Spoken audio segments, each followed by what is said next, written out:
नमस्कार जोहार। आप देख रहे हैं ऑन द स्पॉट 24। झारखंड में इन दिनों कुर्मी वर्सेस आदिवासी मुद्दे की जो गर्माहट है वो कम होने का नाम नहीं ले रही है और तमाम आदिवासी संगठन एक संगठन के द्वारा 12 अक्टूबर को रैली का आयोजन कर रही है, दूसरा 17 अक्टूबर को रैली का आयोजन कर रही है।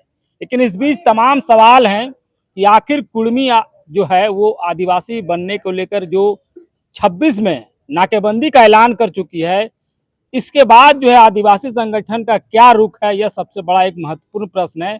और इसी प्रश्न को जानने के लिए हमारे साथ हैं आदिवासी मामलों के जानकार गलेक्सन डुंडुंग। हम उन्हीं से जानते हैं ये जो सवाल है कि कुर्मी एसटी जो बनने का जो आंदोलन कर रही है, आप लोगों को क्यों लग रहा है कि कुर्मी को आदिवासी बनने नहीं देना चाहिए, इतना डर क्यों है?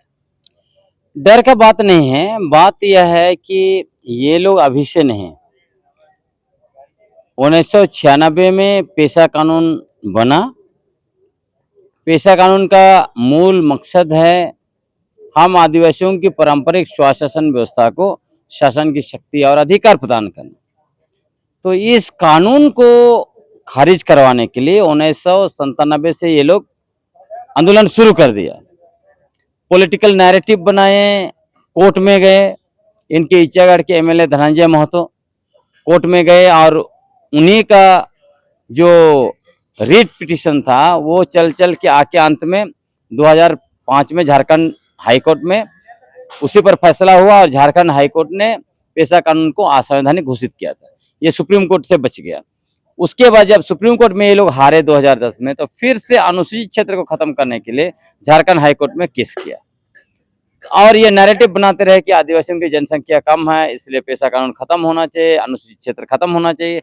और इस बार आपने देखा, जब से हम लोग पेशा आंदोलन शुरू किया और हम लोगों ने पेशा नियमावली बनाकर उसको लागू करने की मांग की, ये लोग उसको भी जो है कि काला कानून घोषित कर दिया और बोला कि जब तक हमको एसटी का नहीं बनाते हो तब तक पेशा कानून लागू नहीं होना चाहिए। तो ये बन जाएंगे एसटी तो पेशा कानून सफेद कानून हो जाएगा, ये नहीं बनते हैं तो काला कानून रहेगा। मतलब हम कहने का आदिवासी लोग मतलब काले ये लोग हैं। है कि जो पेशा कानून के लिए आप लोग आंदोलन कर रहे थे, अब राज्य सरकार जो है लागू करने वाली है, तो जो पेशा कानून राज्य में लागू हो रहा है और लागू हो जाने के बाद जो ग्रामीण क्षेत्रों में जो कुर्मी समुदाय के लोग रहते हैं उनके अधिकार वंचित हो जाएंगे और यही कारण है कि मतलब वो एसटी बनना चाह रहे हैं।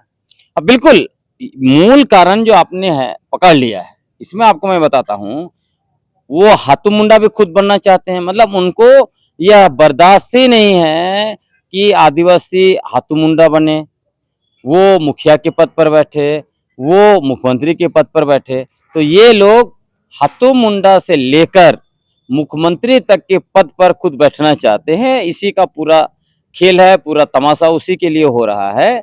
और आपको मैं बताना चाहता हूँ, ये लोग उसके लिए नैरेटिव, फर्जी नैरेटिव बनाते रहे। एक नैरेटिव इन्होंने बनाया था कि हम लोगों ने हजारों गांव बसाए। जब हमने खोजा तब पता चला ये तो बसाए नहीं, ये तो कब्जाधारी लोग हैं। कैसे कब्जाधारी हैं? आप 1872 का सेंसस रिपोर्ट पढ़िएगा तो उसमें लिखा हुआ है ये लोग भूमि इलाके में गए और भूमि जो उनका गांव को कब्जा किया और वहां से उनको भगाया। आप जो है कि 1910 का सिंहभूम गजेटियर पढ़िएगा तो बोलता है कि ये लोग बिहार से आए थे और जो है कि वहाँ कमाने खाने के लिए छोटा मोटा व्यापार किए, पैसा इकट्ठा किया, फिर जमीन खरीदा, फिर आदिवासियों के गांव में घुस के हाथू मुंडा बन गए। आज सिर्फ पश्चिमी सिंहभूम में 150 गांव के हाथू मुंडा ये लोग हैं और बोलते हैं हमने गांव बसाया। तो ये लोग सब चीज को कब्जा करना चाहते हैं। ये राढ़ सभ्यता बोल रहे थे, राढ़ सभ्यता हमारा है, सबसे पुराना सभ्यता है। मैंने खोजा तो पता चला ये तो 30 करोड़ पुराना सभ्यता को राढ़ सभ्यता कहा जाता है।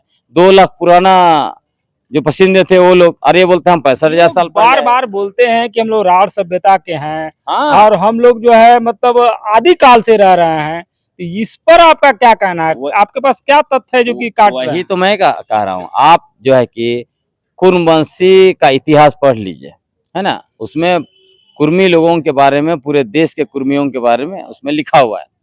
और उसमें देखिएगा ऑल इंडिया क्षत्रिय कुर्मी महासभा का जो अधिवेशन हुआ था उसमें इधर के कुर्मी महतो लोग गए थे, उन लोगों ने उसमें टेस्टिमनी दिया है।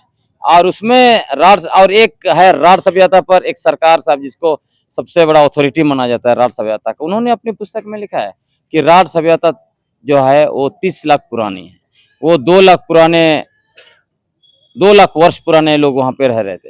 तो आप सोचिए, एक तरफ ये लोग दावा करते हैं कि हम लोग 70,000 साल पहले अफ्रीका से निकले, यहाँ पे 65,000 साल पहले पहुंचे, तो 30 करोड़ पुराना राष्ट्र सभ्यता इनका कैसे हुआ? इसलिए मैंने कहा ये लोग कब्जाधारी लोग है, सबको कब्जा कर लेता है, हमारे गाँव को कब्जा कर लिया, अभी आप मुख्यमंत्री पद भी कब्जा करना चाहते हैं, ये मुखिया पद कब्जा करना चाहते हैं, तो कब्जाधारी है, इसीलिए तो हम लोग लड़ाई लड़ रहे हैं। अगले दिन में तो पूरे झारखंड से हम लोग को ये लोग भगा देंगे कब्जाधारी लोग। यही डर है।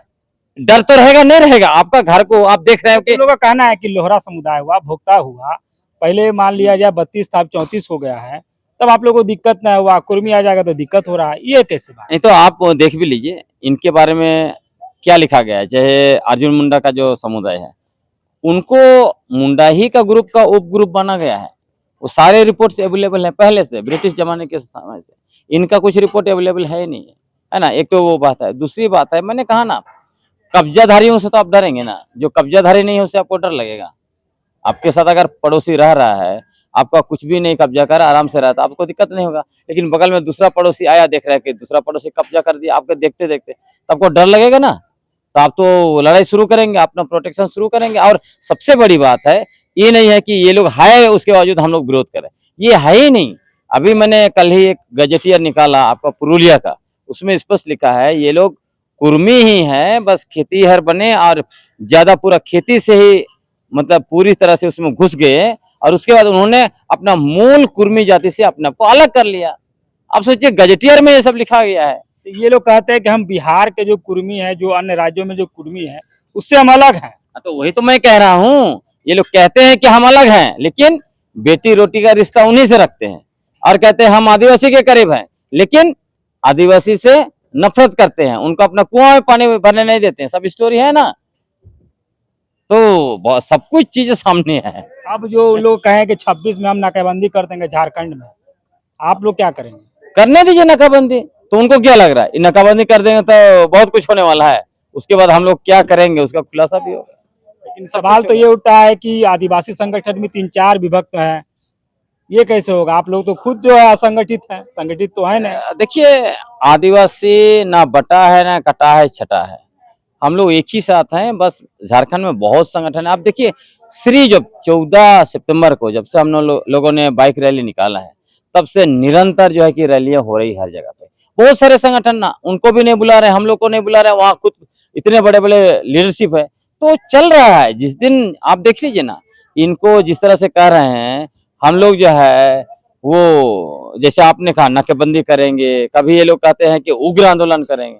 उग्र आंदोलन करने दीजिए, फिर देखिएगा जितना आदिवासी लोग जिस तरह से एक साथ आ जाएंगे ना, जो ब्रिटिश के खिलाफ हमारे पूर्व पुरखे लड़े हैं, तब इनको समझ में आएगा। तब आपको ना बटा है, छटा है, कटा है जैसा स्टोरी कुछ मिलेगा भी नहीं। ये हैं गैलेक्सन डुंडुम, जो कि इन दिनों जो कुर्मी के द्वारा एसटी बनने को मांग को लेकर जो आंदोलन चल रहे हैं, और आदिवासी संगठन भी 12 अक्टूबर को एक रैली करने जा रही है, और जहां पर तमाम जो आदिवासी संगठन के लोग जुटेंगे, और कुर्मी के द्वारा जो नाकेबंदी की जो घोषणा की गई है 2026 में, उसके खिलाफ जो है एक नया जो है अभियान तेज करने वाले हैं। तो देख रहे हैं आप ऑन द स्पॉट 24, मैं शुभेंदु पंडित, रांची से।